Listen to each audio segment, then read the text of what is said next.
नमस्कार महिला भगिनींनो, माझी लाडकी बहीण योजनेबाबत आजची सर्वात मोठी आणि आनंदाची बातमी समोर आली आहे।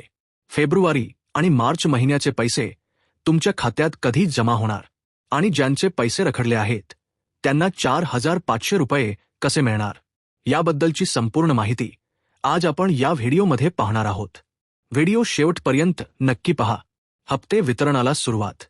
राज्याच्या महिला व बालविकास मंत्री आदिती तटकरे यांनी दिलेल्या माहितीनुसार फेब्रुवारी महिन्याचा 1500 रुपयांचा हप्ता वितरित करण्याची प्रक्रिया काल 27 मार्चपासून सुरू झाली आहे। तांत्रिक प्रक्रियेमुळे हे पैसे पुढील 2 ते 3 दिवसात थेट तुमच्या बँक खात्यात जमा होतील। 4500 रुपये एकदम कोणाला मिळणार? महत्त्वाची बातमी म्हणजे ज्या महिलांचे गेल्या 2 महिन्यांचे हप्ते काही कारणास्तव रखडले होते त्यांना फेब्रुवारी, मार्च आणि एप्रिल अशा 3ही महिन्यांचे मिळून एकूण 4500 रुपये एप्रिलच्या पहिल्या आठवड्यात मिळण्याची शक्यता आहे। त्यामुळे तुमचे पैसे रखडले असतील तर काळजी करू नका।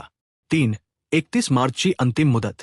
सर्वात महत्त्वाचा इशारा, जर तुम्ही अजूनही केवायसी पूर्ण केले नसेल तर तुमच्याकडे फक्त 31 मार्च 2026 पर्यंतची वेळ आहे।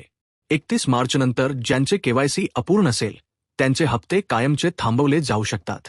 त्यामुळे त्वरित जवळच्या सेतू केंद्रात किंवा अंगणवाडी सेविकेशी संपर्क साधा। तर भगिनींनो, तुमचे आधार कार्ड बँकेत लिंक आहे की नाही हे एकदा तपासून घ्या। तुम्हाला या योजनेचे पैसे मिळाले आहेत का? आम्हाला कमेंटमध्ये नक्की सांगा। अशाच नवनवीन अपडेट्ससाठी आपल्या चॅनलला सबस्क्राईब करायला विसरू नका। धन्यवाद।